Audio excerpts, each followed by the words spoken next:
नमस्ते dear students, welcome to PT education. मेरा नाम है तुषांत यादव और आज हम पढ़ेंगे mineral laws amendment act 2020। Sir ये एक्ट इम्पॉर्टेंट क्यों है? क्योंकि ऑर्डिनेंस जनवरी में आया था और बिल आया था मार्च 2020 में।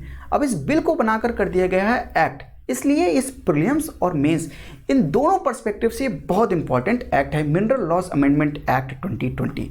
तो इस एक्ट से हम क्या प्रिपेयर करेंगे? सर की प्रोविजंस क्या हैं इस एक्ट के, बेनिफिट क्या है और इशू क्या है इस एक्ट के साथ, और वे फॉरवर्ड क्या होना चाहिए। तो इसको पूरा आंसर राइटिंग फॉर्मेट में भी डिस्कस करेंगे और प्रीलिम्स पर्सपेक्टिव से भी पढ़ेंगे। जैसे सवाल पूछ लिया कि consider the following statement regarding mineral laws amendment act 2020, companies will now be able to use the extracted minerals for self consumption और sale. No prior experience of coal mining in India will be required by the companies to participate in the auction of coal lignite blocks. तो इनमें से कौन सा correct option है? तो ऐसे सवाल भी पूछे जा सकते हैं। इन सब सवालों को टैकल करेंगे। आगे इस सवाल को देखेंगे। देखिए, जो मिनरल लॉस अमेंडमेंट एक्ट 2020 है, इसने दो एक्ट को अमेंड किया है, mines and minerals development and regulation act 1957 and coal mines special provision act 2015। Sir ये mines and minerals development and regulation act 1957 क्या है? सर ये पूरे माइनिंग सेक्टर को रेगुलेट करता है। सर रेगुलेटर तो आप जानते हैं, जो फैन की स्पीड को रेगुलेट करता है। ये act mines and mineral development and regulation act 1957 पूरे माइनिंग सेक्टर को रेगुलेट करता है। और जो ये coal mines special provision act 2015 है, ये किसी भी माइंस की ऑक्शन और एलोकेशन के लिए है। सर ये ऑक्शन और एलोकेशन क्या है? देखिए, ऑक्शन मतलब बोली लगाना। अब कोई कोल का ब्लॉक है, उसकी पहले बोली लगेगी तभी उससे माइनिंग कर पाएंगे।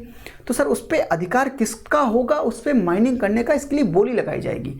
1001, 1002, 1003 ऐसे बोली लगाई जाएगी और जो जीत जाएगा उसको एलोकेट कर दी जाएगी वो कोल माइंस, ताकि वहाँ से उसका कोल का प्रोडक्शन वो कर सके, कोल की माइनिंग कर सके।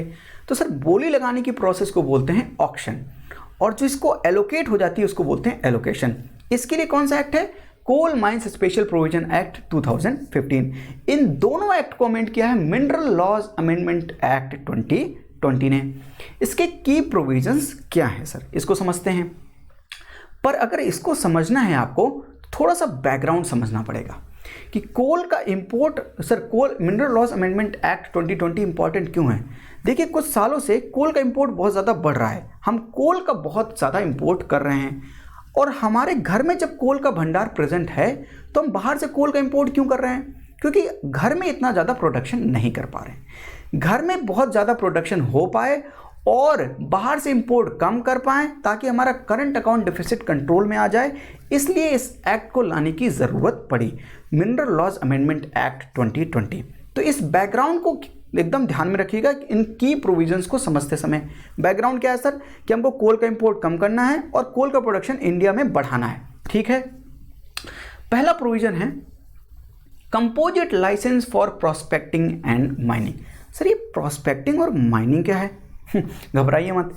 मान लीजिए आपको ये 100 किलोमीटर स्क्वायर की एक फील्ड दी गई, 100 किलोमीटर स्क्वायर की फील्ड, ताकि आप यहाँ पे एक्सप्लोरेशन कीजिए, आप यहाँ पर लोकेट कीजिए, फाइंड कीजिए कि मिनरल है कहाँ पर। इस चीज़ को बोलते हैं प्रोस्पेक्टिंग, यानी ढूंढना, एक्सप्लोर करना, लोकेट करना कि मिनरल डिपॉजिट है कहाँ पर।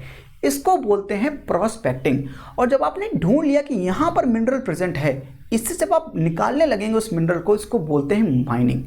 तो सर प्रोस्पेक्टिंग एंड माइनिंग इन दोनों के लिए पहले अलग अलग लाइसेंस होता था, यानी प्रोस्पेक्टिंग के लिए अलग लाइसेंस होता था और माइनिंग के लिए अलग लाइसेंस होता था।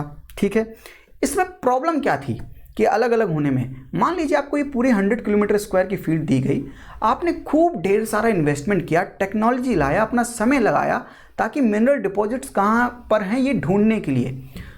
सर आपने ढूंढ लिया कि यहाँ पर हैं। अब जब माइनिंग लाइसेंस का टाइम आया तो आपको माइनिंग का अधिकार नहीं मिला किसी भी वजह से, तो सर माइनिंग कोई और करने लगा। यानी पूरी मेहनत की आपने, पूरा इन्वेस्टमेंट किया, टेक्नोलॉजी लगाई, आपने सब कुछ किया और माइनिंग कोई और कर रहा है। सर ये तो वही बात हुई कि मक्खन आपने निकाला और रोटी में चुपड़ कर कोई और खा रहा है।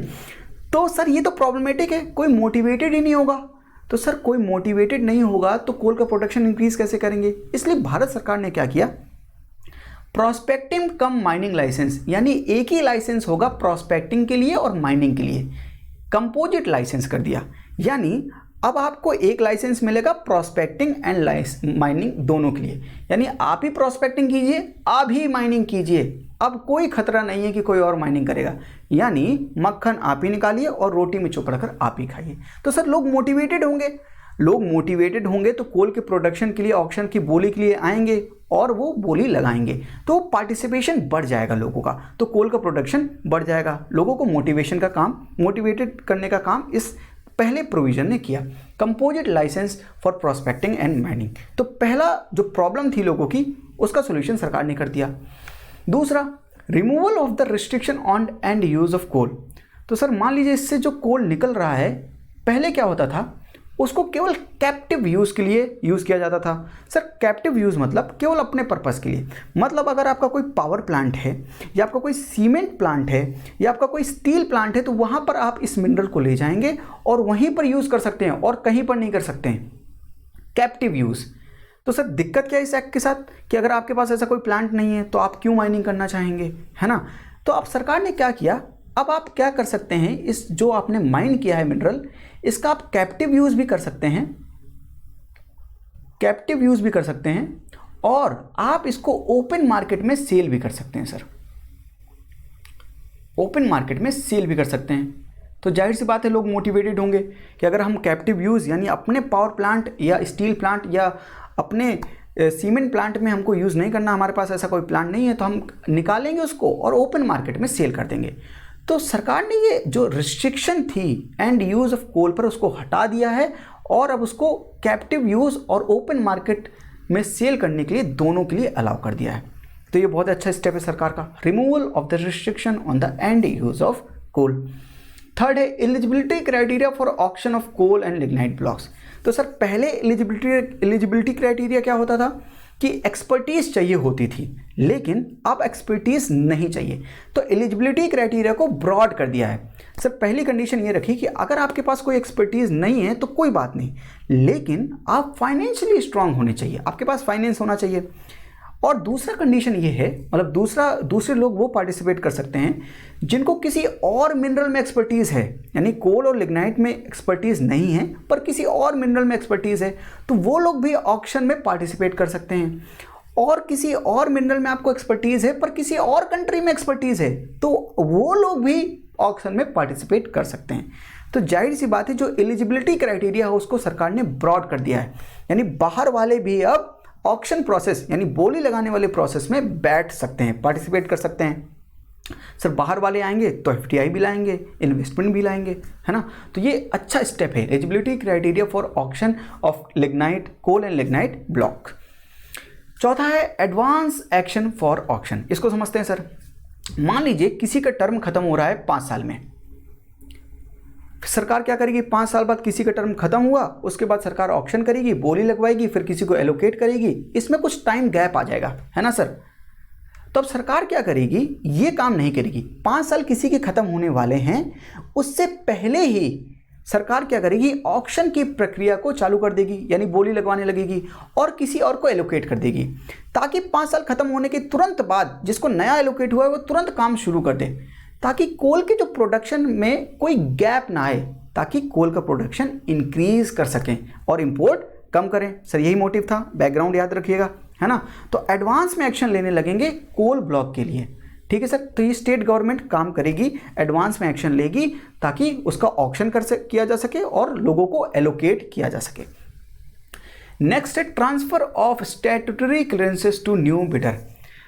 सर जिसने अभी तक मान लीजिए एक कोल का ब्लॉक है ये वाला, और यहाँ पर कोई माइनिंग कर रहा है अभी, उसके पास बहुत ढेर सारे क्लियरेंसेस होंगे, लाइसेंस होंगे, अप्रूवल्स होंगे।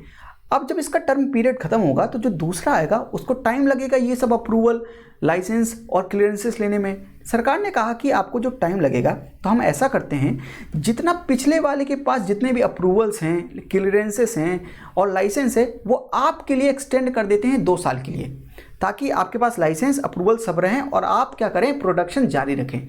और इन 2 साल के भीतर आप क्या करें, आप अपने अप्रूवल्स, क्लियरेंसेस और लाइसेंस ले लें। तो सरकार ने क्या किया कि जो पहला बिडर था, जो पहले काम माइनिंग कर रहा था, उसके पास जितने भी स्टैट्यूटरी क्लियरेंसेस थे वो नए बिडर को ट्रांसफ़र कर दिया, ताकि कोल के प्रोडक्शन में कोई गैप ना आए, है ना सर। गैप नहीं आएगा तो कोल का प्रोडक्शन बढ़ेगा और इंपोर्ट हम कोल का कम करेंगे।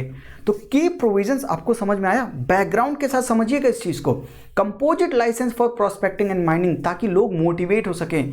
रिस्ट्रिक्शन हटा दी एंड यूज ऑफ कोल पर। ऑल एलिजिबिलिटी क्राइटेरिया को ब्रॉड कर दिया ताकि फॉरेन का भी इन्वेस्टमेंट हो सके, बाहर के लोग भी ऑक्शन प्रोसेस में पार्टिसिपेट कर सके। एडवांस में एक्शन लेगी ताकि कोल के प्रोडक्शन में गैप ना हो और सारे क्लियरेंसेस जितने भी होंगे नए बिडर को ट्रांसफर किया जाएगा। अब इस सवाल को लगाइए। Consider the following statement regarding Mineral Laws Amendment Act 2020. Companies will now be able to use the extracted minerals for self-consumption or sale. मैंने बताया कि restriction on the end use of coal remove कर दी है, तो एकदम correct option है। No prior experience of coal mining in India will be required by the companies to participate in the auction of coal or lignite block. बिल्कुल सही experience नहीं चाहिए, बस वो फाइनेंशियली स्ट्रांग होनी चाहिए। ये भी करेक्ट ऑप्शन है। तो आंसर क्या हो गया? सी, बोथ 1 and 2। तो ये सर ये पार्ट 1 है। हम पार्ट 2 में समझेंगे कि बेनिफिट्स क्या हैं, इशू क्या है इस एक्ट के साथ और वे फॉरवर्ड क्या होना चाहिए। तो पूरा आंसर राइटिंग फॉर्मेट में हम उसको कंप्लीट कर लेंगे। मैं थैंक यू कहना चाहूँगा अपनी पीटी फैमिली को, उन्होंने मुझे ये मौका दिया ताकि मैं अपने चैनल पे फीचर होने का और मैं आपको अपनी चीज़ें आपको समझा सकूं अपने तरीके से। अगर आपको वीडियो अच्छी लगी तो वीडियो को लाइक ज़रूर कीजिएगा और कमेंट ज़रूर कीजिएगा।